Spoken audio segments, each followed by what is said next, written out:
프랑스의 철학자 알랭이라는 사람은 이런 말을 했다고 합니다. 사람을 불행하고 불안하게 만드는 원인이 비교다라는 것입니다.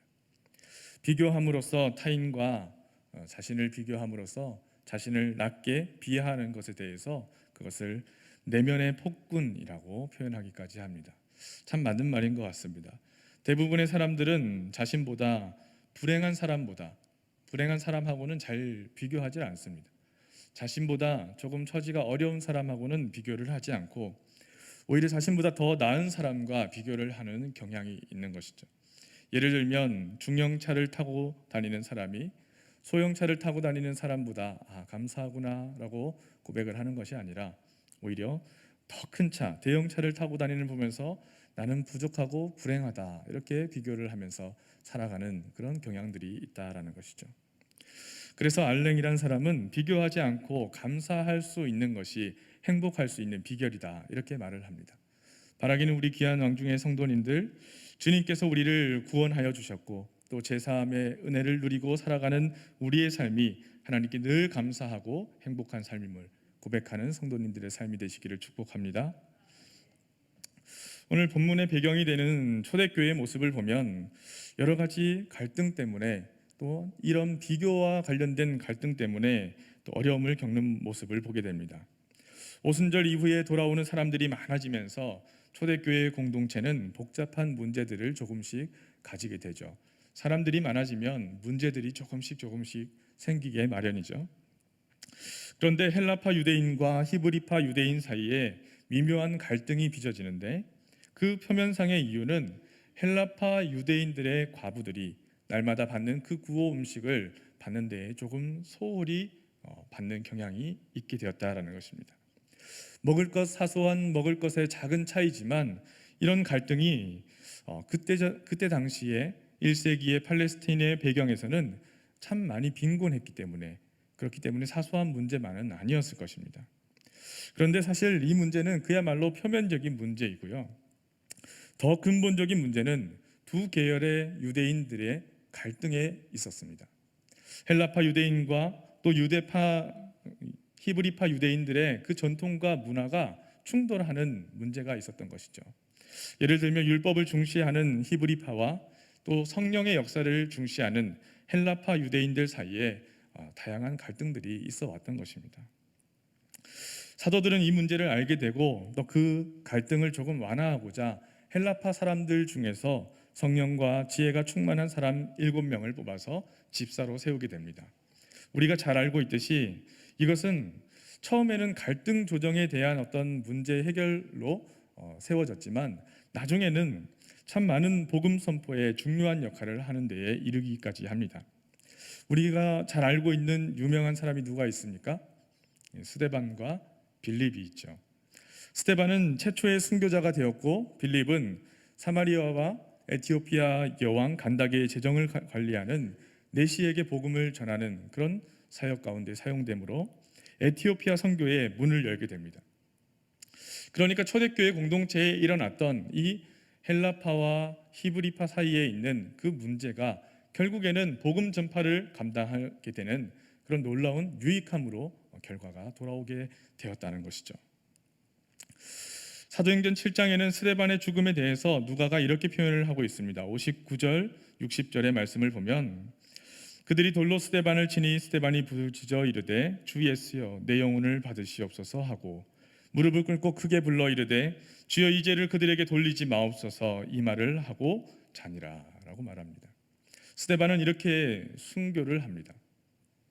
여러분, 그 순교하는 장면 가운데 그 사도가 고백했던 말들과 모습은 사실은 그들이 살아왔던 그 삶을 대변한다고 할 수 있습니다. 왜냐하면 거룩이라고 하는 것 그리고 믿음을 가지고 살아가는 삶이라고 하는 것은 찰나의 순간에 어떤 것을 고백하느냐에 달려있기 때문에 그렇습니다. 스데반은 돌에 맞아 죽어가면서도 주님 내 영혼을 온전히 하나님께서 받아주시기를 원합니다 라는 고백을 드리고요, 또 그 사람들을 향하여서 주님 이 죄를 저 이들에게 돌리지 마옵소서 라고 하는 용서와 사랑의 고백을 하면서 죽음을 맞이합니다. 얼마나 숭고한 죽음 그리고 장면이겠습니까? 그런데 우리가 주목할 것은 이 스데반이 로마 관원들에 의해서 죽임을 당한 것이 아니라 오히려 스데반은 성전과 율법을 거슬러 말한다는 그 혐의를 받고 산헤드린 공의회에 소환되었다가 그 설교를 통하여서 말을 전파하는데 그때의 그 격분으로 인해서 죽음까지 맞이하는 그런 순교의 장면이 이어지죠. 그는 연설의 막바지에서 성전 체제의 불의함을 지적하는 말들을 하고 그 이후로 갑자기 상황이 급변하기 시작하는 것입니다. 스데반은 하나님은 사람이 손으로 지은 건물 안에 거하시는 것이 아닙니다 라고 주장을 하며 기득권을 지키느라 성령을 거스르고 있는 성전 체제의 기득권자들, 지도자들을 꾸짖기에 이릅니다. 그리고 그들을 가리켜서 목이 곧고 마음과 귀에 할례를 받지 못한 사람들이라고 지칭하며 옛사람들이 예언자를 죽인 것처럼 이들이 그 의인을 배반하고 죽였습니다 라고 선포를 하죠. 그 의인은 누구입니까? 바로 예수 그리스도입니다. 스데반은 참으로 온유한 사람이었지만 이런 불의함에 있어서는 가감없이 거침없이 담대하게 꾸짖는 모습을 보여줍니다. 이로 인해서 그 기득 세력들이 격분하여서 스데반을 성 바깥으로 끌어내서 돌로 던져 쳐 죽이는 그런 순교의 장면이 우리에게 들려지는 것입니다. 광기에 사로잡힌 이들은 피를 본 여세를 몰아서 예수 믿는 사람들을 박해하기 시작했고 이 박해가 초대교회의 첫 번째 큰 환란으로 나타나게 되는 것이죠. 로마의 정치가이자 천학자인 키에로라고 하는 사람은 이런 말을 합니다. 우리에게 필요한 것은 첫째도 둘째도 셋째도 모두 담대함이다 라고 합니다. 성도 여러분, 우리 살아가는 동안에 더 믿음의 담대함을 가지고 살아갑시다. 우리가 환난 가운데 살아갈 때에 우리에게 필요한 것은 어려움이 닥쳐올 때에 고난을 극복할 때에 우리의 마음을 담대하게 가지는 것이 중요합니다. 어렵고 힘든 일을 경험하고 닥쳐있는 그런 성도님들이 있으십니까? 바라기는 마음이 두렵고 떨리면 아무 일도 할 수가 없습니다. 우리가 믿음을 붙잡고 담대함을 가지고 그 일들을 맞서 직면하며 하나님의 방법대로 승리할 수 있기를 소망합니다. 하나님은 모세와 여호수아에게도 두려워하지 말라라고 말씀하셨고요. 사도 베드로는 두려워하지 말고 근심하지 말라 우리에게 말씀하였습니다. 또한 오늘 소개했던 첫 순교자인 스데반이 돌에 맞아 순교하면서도 용서의 말을 할 수 있었던 것, 영국의 종교개혁자 잔 후스가 그 화형을 당하는 자리에서도 기쁜 찬송을 부를 수 있었던 것은 하나님 외에는 두려울 것이 없는 믿음의 고백이 아니었겠습니까? 세상에 어떤 두려운 일과 고난이 닥쳐온다 할지라도 우리 주님께서 우리와 함께 하시면 두려울 것이 없다라고 하는 믿음의 고백을 가진 이들은 그 두려움의 절체절명의 위기 가운데서 하나님께 내 마음을 의지하고 하나님 주여 내 영혼을 받아 주시옵소서 의지하며 저들의 죄를 용서하여 주시옵소서 이웃을 향하여서 함께하는 자들을 향하여서 용서와 사랑의 고백을 하게 만드시는 줄을 믿습니다. 하나님은 성도들이 그렇게 살아가기를 원하십니다. 성도들이 두려워하지 않고 담대하게 신앙을 지키며 우리에게 맡겨주신 사명들을 잘 감당하며 살아가라고 우리에게 말씀하여 주시는 것입니다. 자, 이렇게 박해를 피해서 각지로 사람들이 흩어집니다. 예수 그리스도를 믿는다는 그 이유 때문에 박해를 받아서 그 많은 사람들이 뿔뿔이 흩어지게 됩니다. 그런데 그 사람들이 흩어지면서 더 열심으로 목숨을 걸고 하는 일이 무엇입니까? 예수님을 전하는 일이었습니다. 하나님이 하시는 일들은 참으로 이런 것 같습니다. 박해를 받고 영적으로 힘들어도 우리는 더욱더 꽃을 피워내고 열매를 맺어내는 하나님의 놀라운 역사를 기대하고 소망할 수 있게 하시는 줄을 믿습니다. 스데반에게 가해진 그 박해 때문에 흩어진 사람들은 베니게와 구브로와 안디옥까지 가서 복음을 전파합니다. 그런데 그들에게도 한계가 있습니다. 무엇이냐면 그들이 선교의 대상으로 복음을 전하는 대상으로 삼은 사람들은 전부가 유대인이었습니다. 그러니까 사실 구원은 이방인들에게 없으니 여전히 이방인들은 구원에 있어서는 저 멀리 떨어진 낯선 이들이었던 것입니다.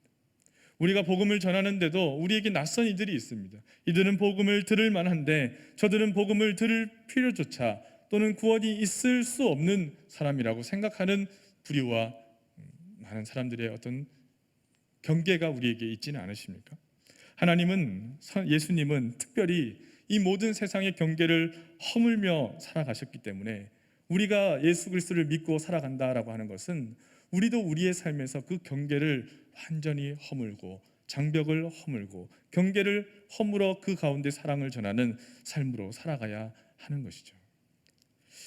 성도 여러분, 우리는 그럼에도 불구하고 참으로 많은 편견과 관습 속에서 살아갑니다. 그러나 오늘 성경의 말씀에도 그럼에도 불구하고 그 틈을 파고들어 용기 있게 살아가는 사람들이 있었습니다. 구브로와 구레네 사람 몇이 안디옥에 이르러서 그들은 헬라인에게도 복음을 전하였다, 이렇게 이야기합니다. 그들은 유대인뿐만 아니라 헬라인에게도 주 예수 그리스도를 거침없이 전하였다라고 이야기를 합니다. 왜 그렇습니까? 아마도 그 행동은 그때 당시에 공동체에 있어서는 반하는 행동의 모습으로 보여질 수 있었겠지만, 그리고 생소한 모습으로 보여질 수 있었겠지만, 그러나 아마도 그 사람들은 성령의 인도하심을 따라 그 예수 그리스도의 이름을 전했을 것입니다.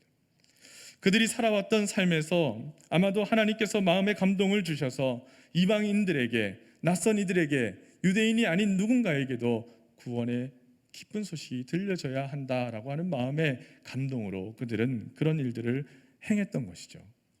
굉장히 낯설고 이례적인 일이라고 할 수 있었을 것입니다. 다들 그런 일이 일어날 수 있을까 하는 의구심을 가지고 있는 일들을 하는 이들이 있었다라는 것이죠. 그러나 결국에는 그것이 이방 민족에게도 복음을 전하는 담을 허물고 새로운 역사가 일어나는 시작점이 되게 하십니다. 우리는 알게 모르게 참으로 많은 편견과 배타적인 성향을 가지고 살아갑니다.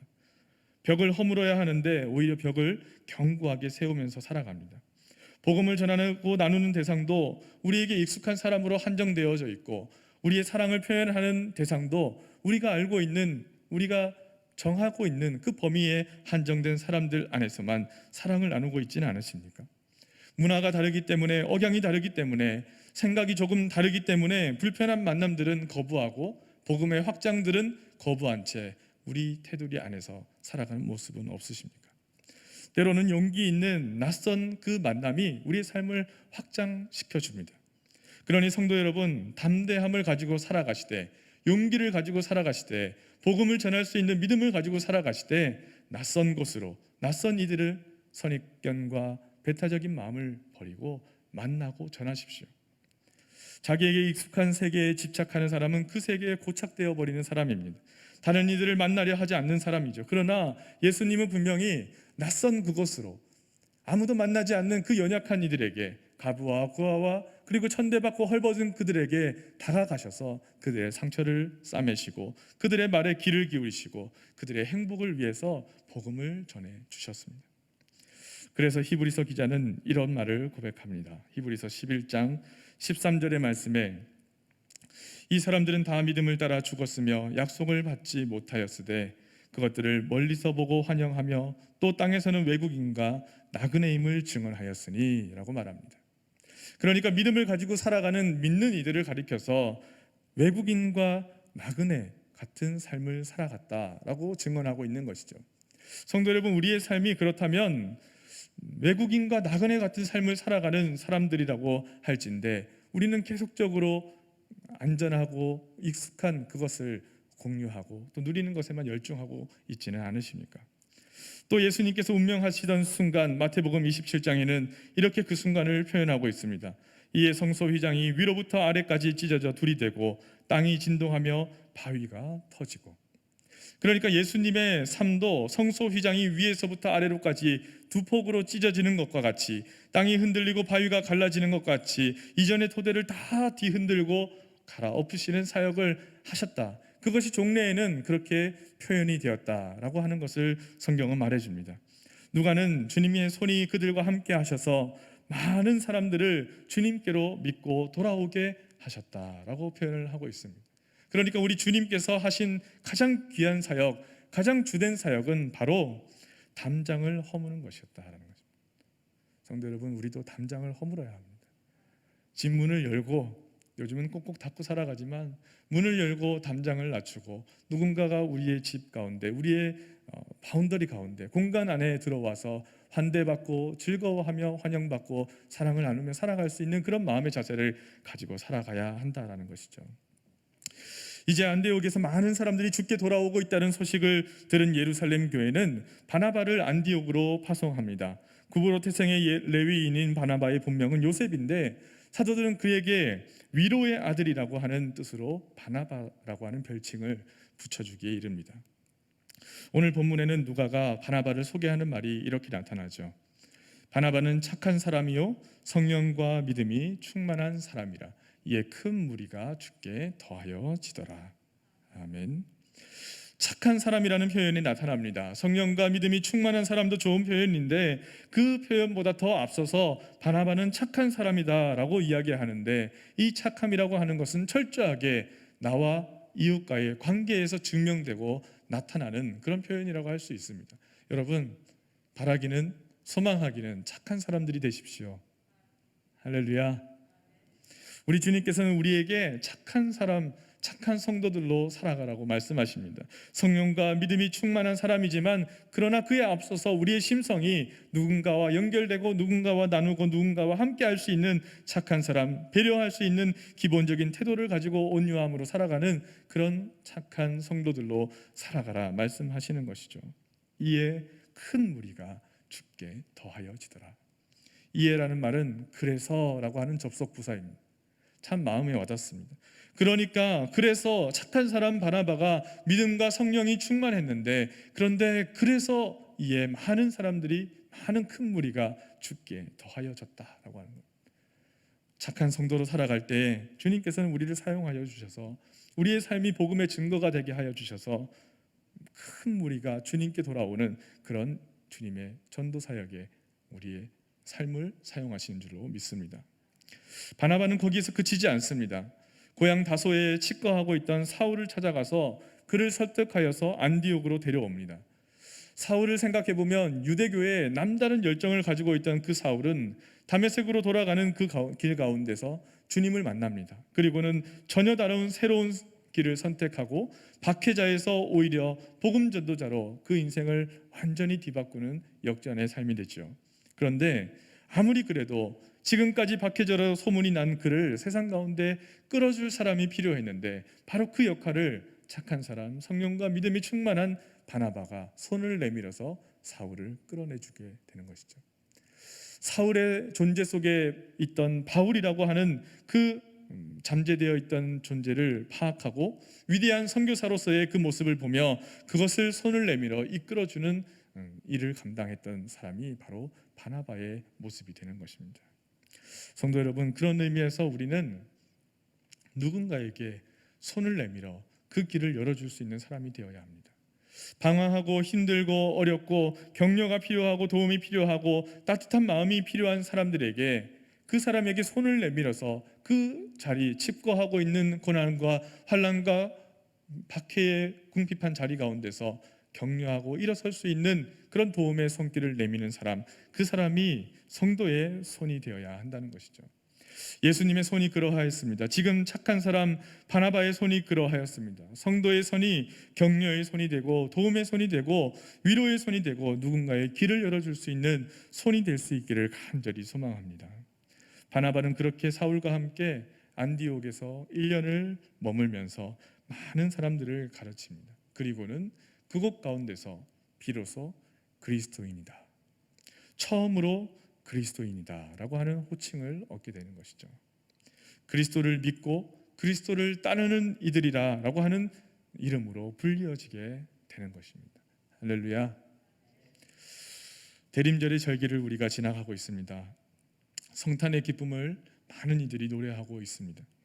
그런데 우리는 과연 주님께서 기뻐하시는 착한 사람, 또 성령과 믿음이 충만한 사람으로 주님을 기다리며 살아가고 계십니까? 세상을 돌아보면 부정한 방법으로 재산을 불린 사람들이 뻔뻔하게 고개를 들고 득세하며 살아가는 모습들이 참 많이 보입니다. 파렴치한 일들이 폭로되어도 개의치 않고 오히려 더 변명을 하고 책임을 묻게 되면 그것이 자신들의 미화된 고난인 것처럼 표현을 하면서 살아가기도 합니다. 이런 세상 가운데서 예수님을 믿고 예수님을 기다리며 살아간다는 것은 어떤 의미가 있을까요? 우리에게도 환난이 주어집니다. 고난이 닥쳐옵니다. 그러나 믿음이라고 하는 것은, 믿음의 성도라고 하는 것은 그 고난과 환난 가운데서도 담대함을 가지고 성령 충만함으로 착한 마음, 온유한 마음, 배려할 수 있는 마음을 가지고 하나님의 공의, 하나님의 방법을 선택하며 살아가는 것이 믿음의 성도의 삶인 줄을 믿습니다. 환난 가운데 담대함을 가지고 생명을 전하고, 또 우리에게 있어서 주님께서 주신 그 벽을 허물 수 있는 선입견과 배타적인 마음을 버리고 함께 공존하며 살아가기를 기억하고 애쓰는 성도의 삶을 통해서 하나님께서는 하나님의 나라를 더욱더 확장시키시며 이 세상 가운데 더욱더 살만한 나라가 세상이 될 수 있게 우리의 삶을 사용하시고 변화시켜 주실 줄을 믿습니다. 성도 여러분, 때로는 우리에게 환난이 있습니다. 어려움들이 있습니다. 슬픔이 있고 고난이 있고 어떻게 감당할 수 없는 그런 절체절명의 위기가 찾아올 때가 있습니다. 너무나도 피곤하고 힘들어서 하나님 어찌할 줄을 모르겠습니다. 하나님, 주님께서 도와주시지 않으시면 어떻게 할 수가 없습니다 하는 공공한 처지에 처할 때도 분명히 있을 것입니다. 그러나 하나님께서 하나님의 방법을 선택하여 살아가는 믿음의 성도들에게 하나님의 은혜로 채워주셔서 환난도 복이 되게 인도하시는 놀라운 역전, 그리고 믿음의 삶을 살아가기에 부족함이 없는 믿음의 힘을, 지혜를, 용기를 더하여 주실 줄을 믿습니다. 그런 믿음으로 살아갈 수 있는 성도의 귀한 삶이 되시기를 축원합니다. 기도드리겠습니다. 사랑하는 주님, 용기 있게 살아가게 인도하여 주시옵소서. 하나님의 나라를 이루며 살아가기에 우리의 삶이 때로는 부족하고 연약하지만, 하나님, 우리의 고난 가운데 허덕이며 슬퍼하며 낙심할 때가 참으로 많지만, 그러나 우리에게 용기를 더하여 주시고 믿음 더하여 주시는 하나님이 우리와 함께 하시기에 환난도 복이 되게 바꾸어 주시는 하나님의 은혜로 채워 주실 줄을 믿고 각자의 삶의 자리에서 주님 주신 거룩한 소명에 늘 응답하며 살아갈 수 있는 성도의 삶이 되게 인도하여 주시옵소서. 우리의 삶을 인도하시는 줄을 믿고 의지하며 예수님의 이름으로 기도하옵나이다.